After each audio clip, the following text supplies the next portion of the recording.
우리 성도님들, 하나님이 함께 하시고 우리 지키시고 보호하신다는 것 의식하고 매 순간 감사하며 살아가고 계십니까? 또 그 능력을, 그 보호하심을 체험하고 살아가고 계십니까? 아니면은 모든 것 다 잊어버리고 자기 힘으로 살아내려고 발버둥 치면서 살아가고 계십니까? 어릴 아이들 키우다 보면 자주 경험하는 경험을 하나 한번 나눠보도록 하겠습니다. 이 어린아이들은 조금 크면은 이제 아빠, 엄마 이제 손 벗어나가지고 자기가 다니고 싶은 곳에, 또 자기가 보고 싶은 곳에 막 가려고 그렇게 하지 않습니까? 야, 안 돼. 아빠하고 같이 있어야 돼. 해도 손을 뿌리치고 막 돌아다닙니다. 그러면 가끔 니 가고 싶은 대로 가봐 하고 내버려 둘 때가 있습니다. 그렇다고 부모가 그냥 내버려 두는 건 아니죠. 지켜보고 있습니다. 안 보는 것 같이 하면서 지켜보고 있습니다. 그리고 멀리 가면은 살금살금 따라가면서 숨어서라도 다 지켜보고 있습니다. 그러면 아이는 이제 아빠, 엄마가 있는지 없는지도 뭐 관심 가지지 않습니다. 그냥 막 신기한 거 보이는 대로 여기도 돌아다니고 저기도 돌아다니고, 그러다가 어느 순간 길을 잃어버리지 않습니까? 그러면 주위를 둘러봅니다. 낯선 곳이고 또 항상 함께 있어야 될 부모가 보이지 않습니다. 그러면 이제 엉엉하고 옵니다. 그때가 되면 이제 아빠가 나타나서 아빠 여기 있어 하고 나타나지 않습니까?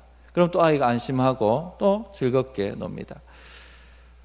우리 하나님이 이와 같으십니다. 우리 눈에 보이시지 않지만, 우리 손에 잡히시지 않지만 우리에게서 눈을 떼고 계신 것이 아닙니다. 항상 우리를 지켜보시고 또 우리 주변에 계시고 함께 하시고 계신 것이죠. 그런데 우리는 자주 하나님을 의식하지 않고 살아갑니다. 바쁘다는 핑계로, 또 여유로우면 또 여유로운 대로 우리 앞길만 바라보고 우리 주변만 바라보고 그렇게 막 의식하지 않고 살다가 급한 일이 생길 때가 되면 길 잃은 아이처럼 놀라가지고 공포에 질려서 하나님 어디 계시냐고, 아버지 어디 계시냐고 그제서야 찾습니다. 그러면 그때 하나님이 또 나타나셔서 우리를 위로하시고 있다고, 함께 한다고 말씀해 주시고 하시죠. 오늘 우리가 읽은 말씀, 또 살펴볼 말씀이 바로 그 내용입니다. 하나님께서 섭리의 방법으로, 또 초자연적 방법으로 다윗을 지키시고 보호하고 계시다는 것을 알려주고 있는 장면이 바로 오늘 우리가 읽은 말씀입니다.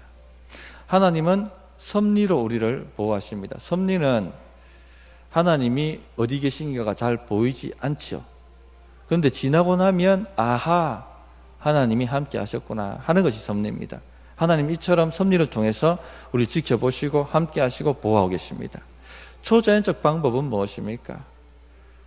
아빠 어디 있어 할 때 아빠 여기 있지 하고 나타나는 것처럼 이렇게 나타나셔서 우리를 도우시고 보호하시는 것이 바로 초자연적 방법입니다.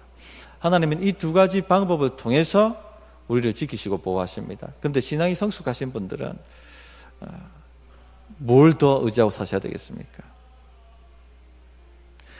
우리가 경험하는 것은 초자연적 방법이겠습니까? 섭리겠습니까? 섭리입니다. 그러니까 늘 하나님이 보이시지 않지만 나와 함께 하시고 내 주변에 계시고 나를 지키시고 보호하시고 계시다 하는 것을 의식하고 사셔야 됩니다. 그래야지 주님만 의지하고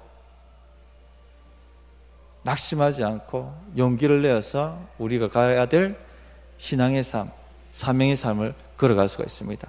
오늘 그 말씀을 한번 자세히 살펴보도록 하겠습니다. 먼저 하나님께서 섭리와 초자연적 방법으로 우리를 보호하시고 지키신다 하는 것입니다.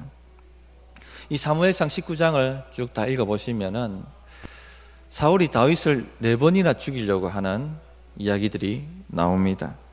매 상황마다 다윗이 가까스로 살아납니다. 그 위기를 피합니다. 첫째는 사울이 요나단을 통해서 다윗을 죽이려고 합니다. 그러나 요나단이 극구 만류를 합니다. 다윗의 친구이기 때문에 다윗을 변호합니다. 아버지를 설득시킵니다. 그래서 사울이 내가 다윗을 죽이지 않겠다 맹세하고 다윗을 복귀시킵니다. 그런데 두 번째 또 위기가 찾아옵니다. 다윗이 예전처럼 전쟁에 나갔는데 또 대승을 합니다. 여기에 사울이 시기가 납니다. 그리고 자신의 자리를 차지할 것 같은 두려움 때문에 그 시기심과 두려움에 사로잡혀서 다윗을 단창으로 죽이려고 합니다. 악령이 더 강하게 짚였죠. 전에 말씀드렸습니다만 시기한다든지 죄를 범하게 되면 악귀한테 권세를 주는 것이 되기 때문에 더 강력하게 사로잡히고 짚히게 됩니다. 그래서 다윗이 수금을 타도 이제 듣지를 않는 겁니다. 나가라고 말해도 악령이 더 반항하고 올라타게 되는 겁니다. 그래서 단창을 잡고 다윗을 죽이려고 던집니다. 가까스로 다윗이 피하여 살아납니다. 그리고 자기 집으로 도망을 갑니다. 근데 세 번째 또 위기가 찾아옵니다. 사울이 자객들을 보냅니다. 아침이 되었을 때 지도새도 모르게 다윗을 처리하라고 말합니다. 그런데 이 계략을 다윗의 아내 미갈이 알게 되죠. 그리고는 창문을 통해서 탈출하도록 돕습니다. 그래서 가까스로 창문을 통해서 탈출하게 되는 것입니다. 다윗은 이제는 라마에 있는 사무엘에게로 도망을 갑니다. 그리고 사무엘에게 지금까지 있었던 이야기를 하고 도움을 청합니다. 사무엘과 다윗은 라마 나요시라는 곳에서 함께 살게 됩니다. 이 나요시란 말이 우리로 치면 구역 이런 겁니다. 목장, 즉 선지자 공동체, 라마에 있는 선지자 공동체 라마 나요스에서 함께 살게 되었습니다.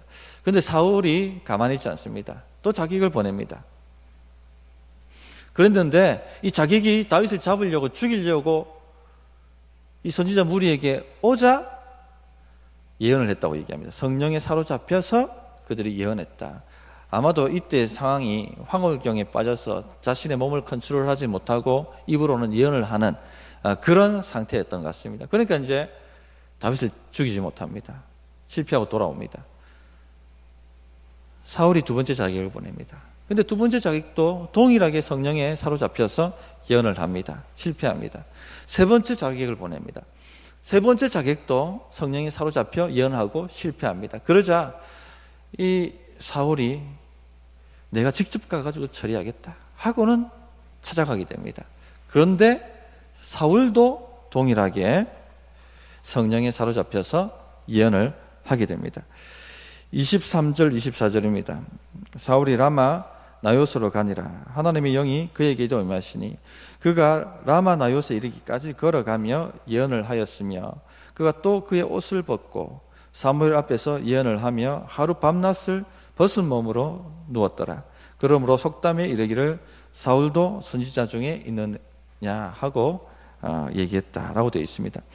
이 초자연적인 성령의 역사를 통해서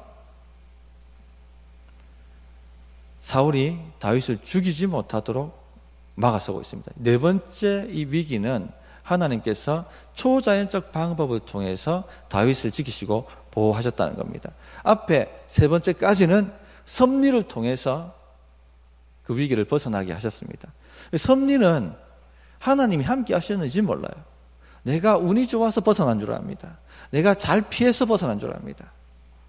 그런데 하나님께서 네 번째 이 초자연적 방법을 통해서 다윗을 건져내시는 것은 다윗 네가 운이 좋아서 벗어난 것이 아니다 하는 것을 알려주고 있는 것입니다.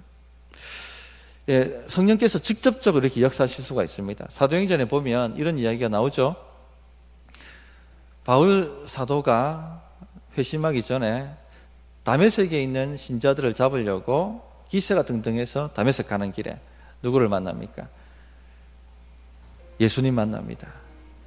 그때 성령께서 치시죠.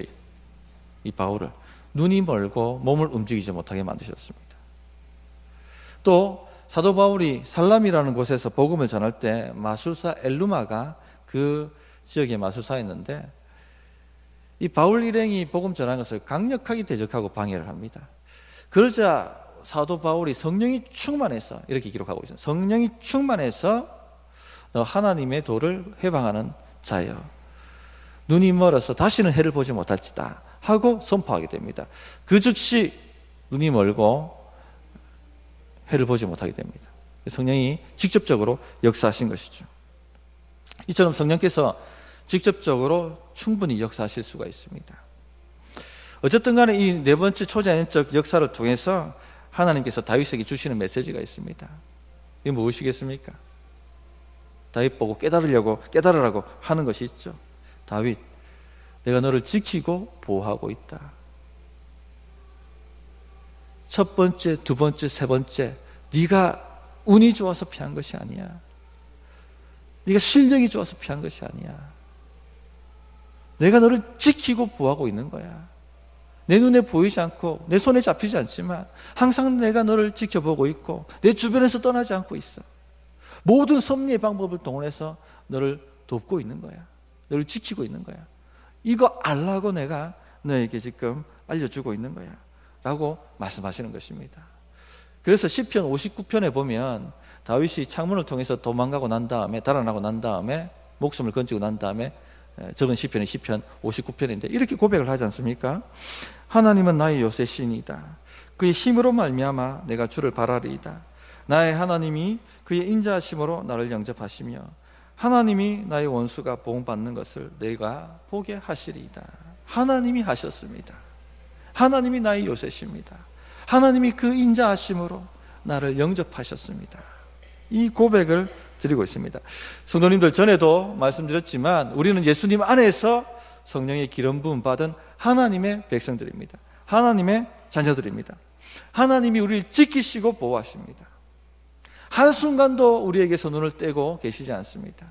우리는 하나님 보이지 않지만, 우리는 때로는 의식하지 않고 살아가지만, 우리 앞길만 보고 살아갈지 모르지만 하나님은 항상 우리 주변에 계시고 우리에게서 눈을 떼지 아니하시고 지키시고 보호하십니다. 목사님, 저 같은 것을 하나님 보호하시겠습니까? 성경도 모르고요, 하나님 말씀 온전히 순종할지도 모르고요, 예배도 제대로 못 드리고요, 좀 교회 오래 다녀야 그래 하지 않겠습니까? 성경도 좀 읽고 전도도 좀 하고 그래 해야지 하나님 그렇게 하시지 않겠습니까? 성도님들, 그런 말씀 하시지 마십시오. 하나님은 우리가 하나님 자녀 되었기 때문에 예수의 피로 죄 용서함 받고 성령이 거하시는 하나님의 자녀 되었기 때문에 우리를 지키시고 보호하시는 것입니다. 우리가 어떤 종교적 행동을 잘했기 때문에 우리를 지키시고 보호하시는 것이 아닙니다. 우리 자녀들 보십시오. 부모에게 뭐 했기 때문에 지켜주고 보호합니까? 자녀들 오히려 애먹이지 않습니까? 그래도 밥 먹여주고, 그래도 용돈 주고, 그래도 학원 보내고, 그것도 모자라가지고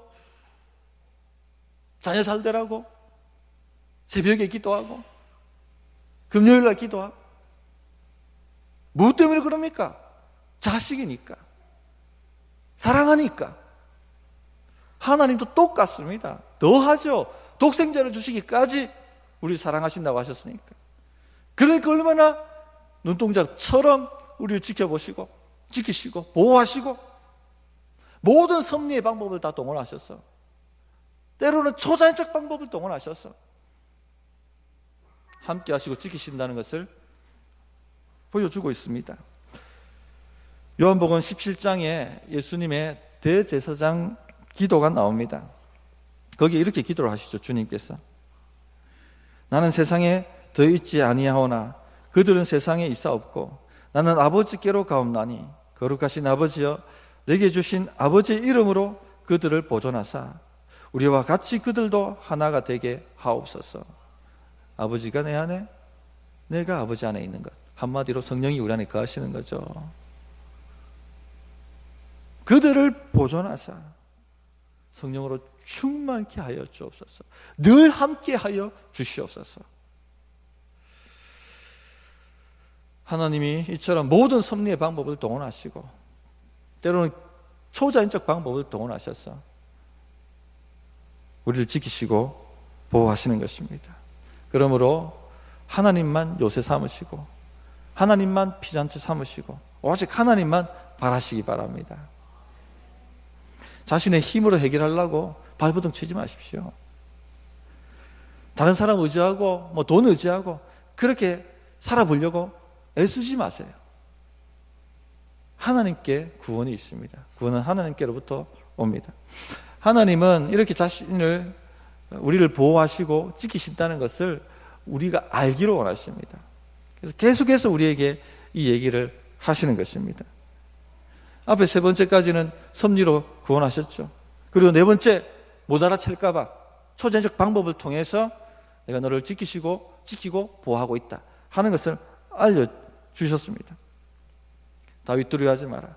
내가 어디 가든지, 내가 무엇을 하든지 내가 너와 함께 할 것이고, 너를 지켜줄 것이고, 너를 보호할 것이고, 아무도 너를 손대지 못하게 만들 것이다. 이렇게 말씀을 하고 있습니다. 성경에 보면 지난주도 말씀드렸지만 함께 하신다는 구절이 너무 많아요. 예수님께서 제자들 세상에 파송하시면서 또 제자들이 낙심하지 않도록 하기 위해서 말씀하시죠. 볼지어다 내가 세상 끝날까지 너희와 항상 함께 있느니라. 왜 그렇습니까? 왜 자꾸 이때도 이 말씀하시고 저 때도 또 이렇게 말씀하시고 이 방법으로 말씀하시고 저 방법으로 말씀하시고 이 표징으로 말씀하시고 저 역사로 또 말씀하시고 왜 계속해서 함께 하신다는 말씀을 이렇게 많이 또 하실까요? 왜 그러냐면 우리가 혼자 싸운다고 생각할 때가 많기 때문에 그렇습니다. 혼자 내가 살아내고 있구나, 혼자 내가 이거 감당하고 있구나, 혼자 싸우고 있구나. 우리가 이처럼 연약하다는 것을 아시기 때문에, 그래서 혼자 싸우는 줄 알고 발버둥 치고 애쓰고 노력하는 것 아시기 때문에 그러지 말라고 계속해서 알려주시는 것입니다. 어릴 적에 엄마 따라 시장에 갔다가 이거 둘러본다고 엄마 손 놓치고 둘러본다고 하다가 엄마를 잃어버린 적이 있었습니다. 울고불고 난리를 쳤습니다. 그랬더니 그 시장의 상인들이 엄마 잃어버렸어? 전화번호 알아? 전화번호를 기억하고 있었어요. 그때. 그 전화해가지고 이제 엄마가 찾아왔어요. 엄마 보니까 더 서러워가지고 뭐 엉엉 울죠. 그러면 뭐라고 얘기하십니까, 부모님이? 엄마 있어, 엄마 있어, 염려 마, 엄마 있어, 염려 마. 계속 얘기하죠. 계속 얘기해줘야지 마음이 안정이 됩니다. 똑같습니다, 하나님도. 하나님 의식하지 않고 혼자서 내가 다 해내는 줄 알고 막 발버둥 치고, 아니야, 함께하고 있어, 염려하지 마, 너를 지키고 보호하고 있어 하고 얘기를 하시는 것입니다. 24절 한번 보시기 바랍니다. 그가 또 그의 옷을 벗고 사무엘 앞에서 예언을 하며 하루 밤낮을 벗은 몸으로 누웠더라. 이때 사울이 무슨 예언을 했던 것 같습니까? 밤낮 벗고 사무엘 앞에서 예언을 했다 하는데, 도대체 사울 입에서 무슨 예언이 튀어나왔겠습니까? 하나님 뭐라고 그 말씀을 주셨을 것 같습니까? 저는 확신하건대 이렇게 예언했을 것입니다. 다윗, 나는 내가 왕이 될 줄 안다. 너는 왕이 될 것이다. 이스라엘 나라가 너를 통하여 견고하게 될 것이다. 그러므로 어떤 어려움이 오든지 두려워하지 마라. 내가 너를 핍박한다 할지라도 두려워하지 마라. 나는 지는 해요, 너는 뜨는 해니라. 목사님, 어떻게 그렇게 확신하세요? 하고 질문하실 수가 있는데, 근거가 뭡니까? 하고 목사님하고 물으신다면 사무엘상 24장입니다. 사무엘상 24장에 보면 엔게디 굴에서 사울이 잠을 자죠. 근데 그 굴 안에 누가 있었습니까? 다윗이 있었어요. 그래서 사울을 죽이려면 죽일 수가 있었습니다. 그러나 내가 어떻게 기름 부음 받은 자를 죽일 수가 있느냐 하고 살려보냅니다. 그리고 난 다음에 사울 보고 내가 너를 살려줬다 얘기하죠. 그때에 사울이 뭐라고 얘기하냐면 이렇게 얘기합니다. 사람이 그의 원수를 만나면 그를 평안히 가게 하겠느냐? 내가 오늘 내게 행한 일로 말미암아 여호와께서 내게 선을 갚으시기를 원하노라. 보라, 나는 내가 반드시 왕이 될 것을 알고 이스라엘 나라가 내 손에 견고히 설 것을 아노니, 그런즉 너는 내 후손을 끊지 아니하며 내 아버지의 집에서 내 이름을 멸하지 아니할 것을 이제 여호와의 이름으로 내게 맹세하라. 너는 반드시 왕이 될 것을 내가 알고 있다. 이스라엘 나라가 너를 통하여 견고하게 될 것을 내가 알고 있다. 그러므로 네가 왕이 된 후에는 내 집에 대해서 선대하라. 내 이름을 끊지 말고 내 후손을 멸하지 마라. 약속하라. 맹세하라. 이렇게 얘기하고 있습니다. 언제 그가 이 메시지를 들었던 것입니까? 사무엘 앞에서 예언할 때 하나님이 말씀하신 거예요. 자신의 입으로 선포했던 것입니다. 알고 있었던 것이에요. 다윗도 사무엘이 이 예언하는 것을 들었습니다. 기가 막히지 않습니까? 자신 죽이려고 하는 저 대적이 그 대적의 입으로 다윗 너는 왕이 될 것이다. 이스라엘 나라가 너를 통하여 견고하게 설 것이다. 그러므로 어떤 어려움이 와도 낙심하거나 두려워하지 마라. 반드시 너는 왕이 될 것이다. 기가 막히지 않습니까? 다윗이 겪어야 될 고난이 너무나도 크기 때문에 이처럼 초자연적 방법을 통해서 하나님이 내가 너와 함께하고 있다는 것을 각인시켜주는 것입니다. 때때로 우리 고난이 크면 하나님이 초자연적 방법을 통해서 우리에게 말씀하세요. 내가 너와 함께하고 있어. 너를 손댈 자가 없어. 두려워하지 마. 너는 잘 될 수밖에 없어. 성도님들, 이 메시지를 듣고 또 들으셔야 됩니다.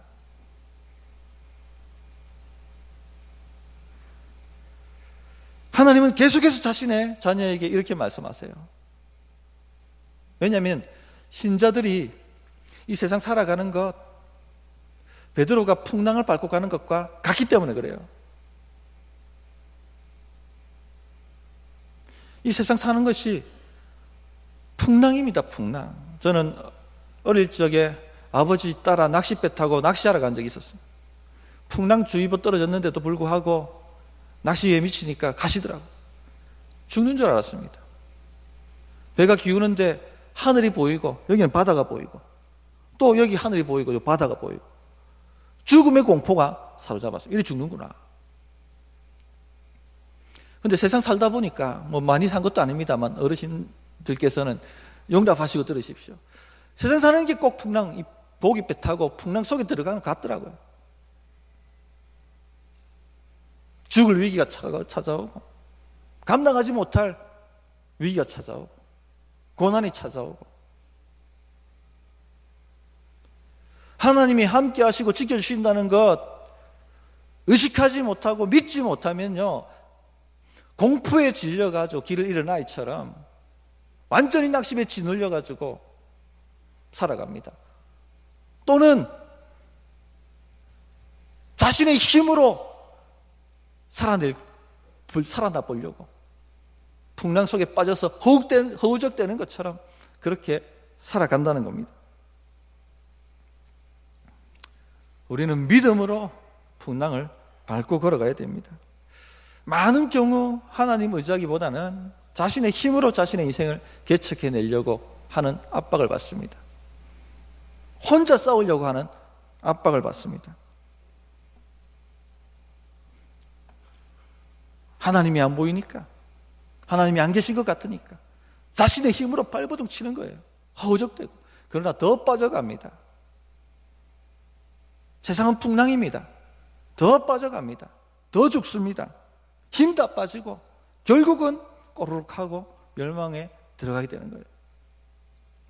사울이 그와 같았습니다. 분명히 하나님께서 다윗이 왕이 될 것이라고 말씀하셨습니다. 그러나 사울은 어떻게 합니까? 자신이 가진 권력을 가지고 자신이 가진 모든 자원을 동원해서 자신의 운명을 바꾸려고 합니다. 자신의 운명을 개척하려고 합니다. 다윗만 죽이면은 내 왕위가 든든하게 설 것이다. 아무리 하나님이 그렇다고 말씀하셨다 할지라도 나의 권세와 나의 모든 자원을 동원해서 내 삶을 내가 살아내리라. 하나님께서 이 말씀하시고 사울에게 40년 주셨어요. 신약을 보면 기회 주신 겁니다. 사무엘 앞에서 예언하게 만드신 것, 마지막 기회 주신 거예요. 돌아오라 사울아, 더 이상 나를 거역하지 마라. 그런데 어떻게 합니까?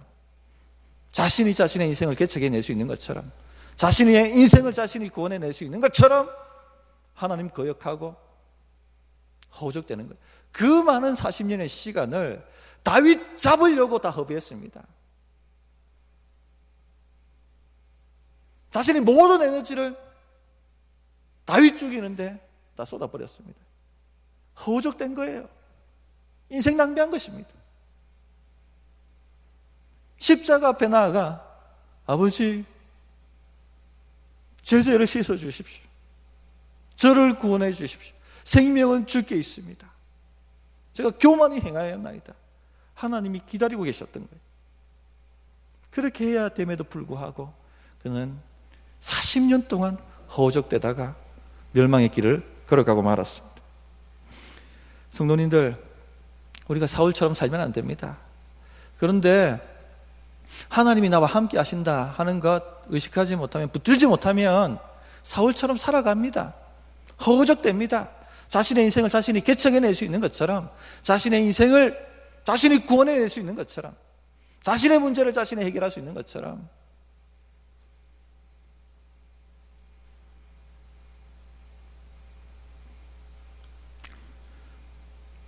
그래서 매일 하나님이 우리와 함께 하신다는 것을 듣고 또 듣고, 의식하고 또 의식하고, 붙들고 살아가셔야 되는 겁니다. 18절을 한번 보시기 바랍니다. 다윗이 도피하여 라마로 가서 사무엘에게로 나아가서 사울이 자기에게 간 일을 다 전하였고, 다윗과 사무엘이 나요스로 가서 살았더라. 다윗은 사무엘 찾아갑니다. 사무엘은 누굽니까? 선지자입니다. 하나님 찾았다는 겁니다. 그 당시 선지자 찾았다는 것은 하나님을 찾았다는 것입니다. 하나님 앞에 나아가서 길을 묻고 자신의 문제를 토로하고 우리가 이렇게 살아가야 됩니다. 다윗은 지금 자신의 인생 무너지는 경험을 하고 있습니다. 가장 최고로 잘 나갔던 순간에 인생이 한순간에 무너졌습니다. 가장 잘 나갔던 청년 장군, 최고의 인기를 누렸던 스타, 출세가도를 달렸던 왕의 사위. 그러나 한순간에 이 모든 것을 다 잃어버렸습니다. 이제 도망자 신세가 되었습니다. 지명수배자 신세가 되었습니다. 지천에 자신을 잡으려는 자객들이 깔려 있습니다.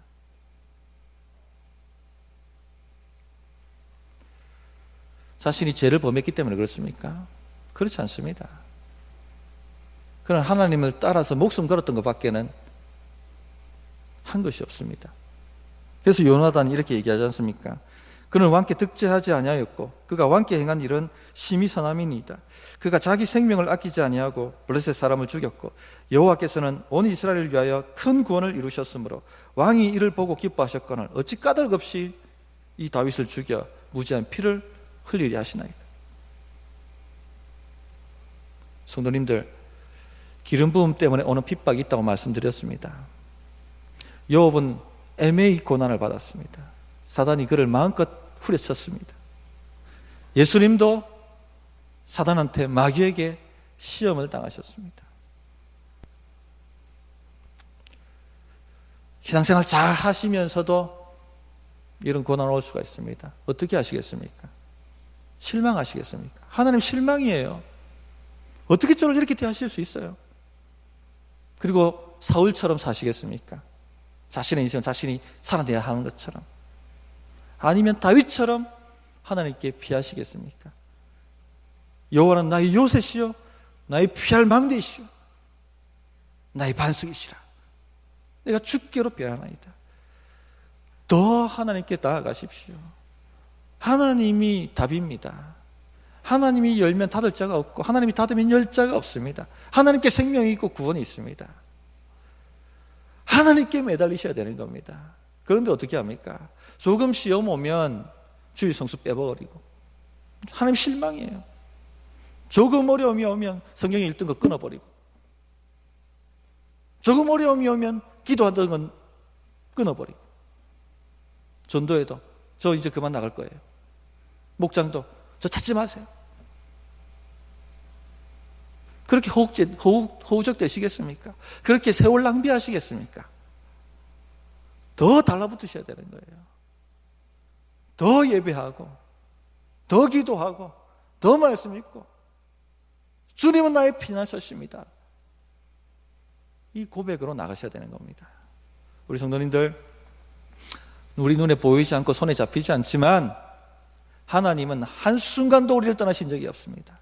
우리 주변을 거하시고 우리를 눈동자같이 지키시고 위급할 때는 초자연적 방법을 통해서 내가 여기 있어 하고 건져내시는 분이십니다. 의식하고 사시기 바랍니다. 감사하며 찬양하며 고백하고 사셔서 이 세상 풍랑 다 밟고 가시는 우리 성도님들 되시기 바랍니다.